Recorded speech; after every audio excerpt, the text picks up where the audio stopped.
15 বছরের একটি মেয়ে। মেয়েটির নাম রিধি। মাসটা ছিল সেপ্টেম্বর মাস। সেপ্টেম্বরের শেষের দিকে আবহাওয়া ঠান্ডা হতে শুরু করেছে। এক শুক্রবার রাতে মেয়েটির বাবা মা কিছু পারিবারিক বন্ধুদের সাথে ডিনার করবে বলে বাইরে যায়, আর বলে যায় তাদের ফিরতে দেরি হবে। তাই পুরো বাড়িটা ছিল মেয়েটার দখলে।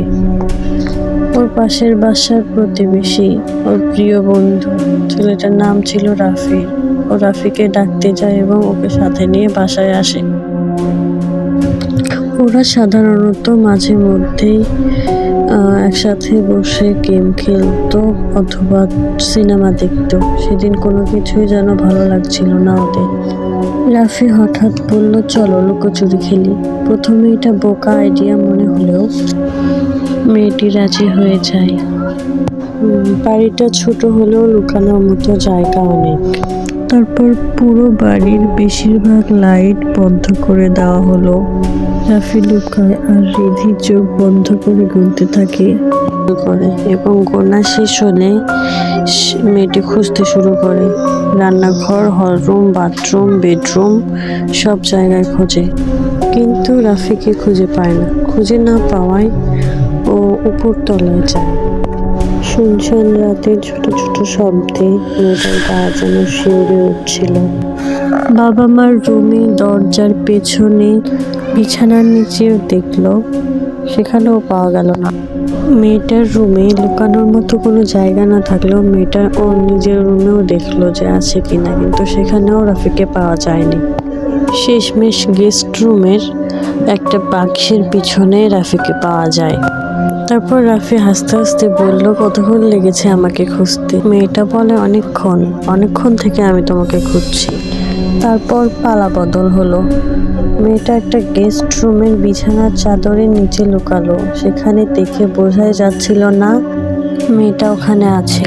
কিছুক্ষণ পর মেয়েটা অনুভব করলো কেউ একজন বিছানার পাশে এসে দাঁড়ালো। মনে হচ্ছিল যেন এক এক করে রুমগুলো চেক করছিল। অনেকক্ষণ পর মেয়েটি কোনো শব্দ না পেয়ে বের হয়ে আসলো এবং রাফিকে খুঁজতে শুরু করলো। খুঁজতে খুঁজতে একসময় মেয়েটি বিরক্ত হয়ে বলল, গেম শেষ, রাফি তুমি বের হয়ে আসো।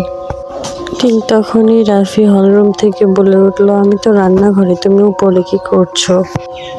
মেয়েটা কিছুটা অবাক হলো আর বলল, তুমি কি আমার সাথে মজা করছো? আমি গেস্ট রুমের চাদরের নিচে যখন লুকিয়েছিলাম তখন আমি স্পষ্ট অনুভব করি তুমি আমার পাশ দিয়ে হাঁটছিলে।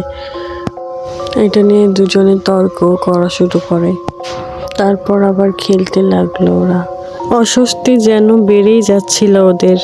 মনে হচ্ছিল বাড়িতে আরো কেউ আছে। ঠিক তখনই হঠাৎ উপর থেকে একটা শব্দ হয়। মেয়েটির সাথে সাথে উপরে তাকায়, কিন্তু সেখানে কিচ্ছু ছিল না। ওরা ভয় পেয়ে যায় এবং খেলা বন্ধ করে দেয়। খেলা বাদ দিয়ে ওরা রুমের দিকে যাচ্ছিল, তখন পেছন থেকে কারো জোরে হেঁটে আসার শব্দ হলো। মনে হচ্ছিল কেউ যেন ওদের তাড়া করছে। ওরা দুজন ভয়ের সাথে পেছনে ঘুরে তাকায় আর তাড়াতাড়ি ঘরে ঢুকে দরজা বন্ধ করে দেয়।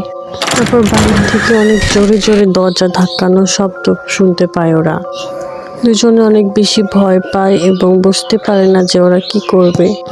তারপর রিধির মাথায় আসে তাদের রুমের তো পেছন দরজা আছে, যে এটা দিয়ে বাইরে বের হওয়া যাবে।